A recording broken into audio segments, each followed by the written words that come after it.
राधे राधे महाराज जी। महाराज जी, अगर मेरी पत्नी पूजा पाठ कर रही हो तो क्या उसका फल उसके पति को प्राप्त होता है क्या महाराज जी? नहीं, उसका चिंतन, उसका भजन उसको पूरा का पूरा प्राप्त होगा। आप यदि साधन भजन करेंगे तो आपने पाणी ग्रहण लिया है, आपकी अर्धांगिनी उसको प्राप्त होगा, लेकिन उसका साधन भजन किया हुआ वो चाहे आपको दे तो आपको प्राप्त हो सकता है, नहीं तो नहीं। आप चाहो या ना चाहो वो चाहेगा। जैसे आप गंगा स्नान करने गए तो उसका आधा पुण्य फल उसको मिलेगा, क्योंकि वो अर्धांगिनी है। पाणी ग्रहण आपने किया, उसने थोड़ी आपका हाथ रखा है, आपने उसका हाथ पकड़ा है। तो पाणी ग्रहण किया है तो पति का किया हुआ धर्म पत्नी को मिलता है, लेकिन पत्नी जो स्वयं धर्म करती है वो चाहे तो पति को दे, नहीं तो स्वयं में वो परमात्मा प्राप्ति के लिए समर्थ हो सकती है। तो करना चाहिए आपको। पत्नी पूजा करती तो आप भी पूजा करो। भक्ति महाराज जी बहुत करते हैं, लेकिन भजन आपका भजन सुनते हैं रात में नींद नहीं लगती है, 2-2 ढाई बज जाता है महाराज जी।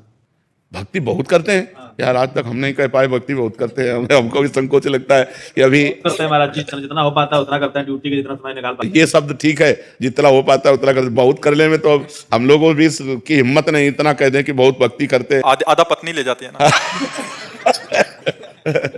ना, खूब खूब नाम, भगवान का नाम जप करो। लेकिन रात में नींद नहीं लगती है महाराज जी। टेबलेट ले लो, नींद का टेबलेट ले लो, क्या करे बताओ। और उसके लिए तो डॉक्टर से बात कर लो कि आपको नींद नहीं आती। नींद ना आने का मतलब है शरीर का अधिक परिश्रम से युक्त ना होना, माइंड का अधिक परिश्रम से युक्त हो जाना।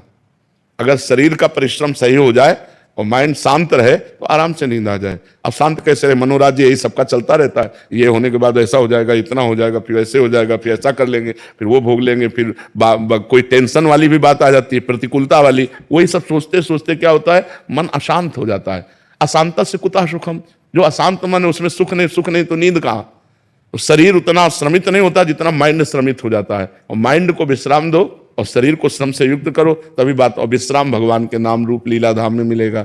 तब लग कुशल न जीव कहूं, सपने हो मन विश्राम, जब लग भजत न राम को, शोक धाम तज काम। तो इसलिए भाई नाम जप करो, भगवान की सत्संग सुनो, भगवान की लीला कथा सुनो, तो उससे आनंद की प्राप्ति हो। पाप कर्म से बचो।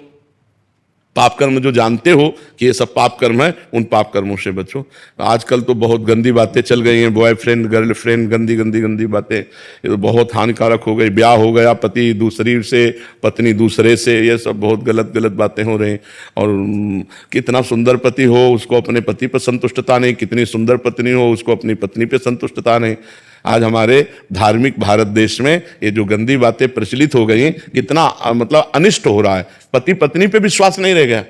पतिवंचक पर पति रति करई, रौ नरक कल्प सत परई। जो अपने पति को त्याग कर दूसरे पुरुष से संभोग करती है वो करोड़ों कल्प तक रौ नरक में डाली जाती है। बहुत दुख मिलता है। पर कौन, जब शास्त्र स्वाध्याय नहीं तो मनमानी आचरण होते चले जा रहे हैं। इसलिए पुरुष को भी चाहिए अपनी पत्नी के सिवा किसी की तरफ गंदी दृष्टि न करे, पत्नी को चाहिए अपने पति के सिवा किसी की तरफ गंदा भाव न रखे।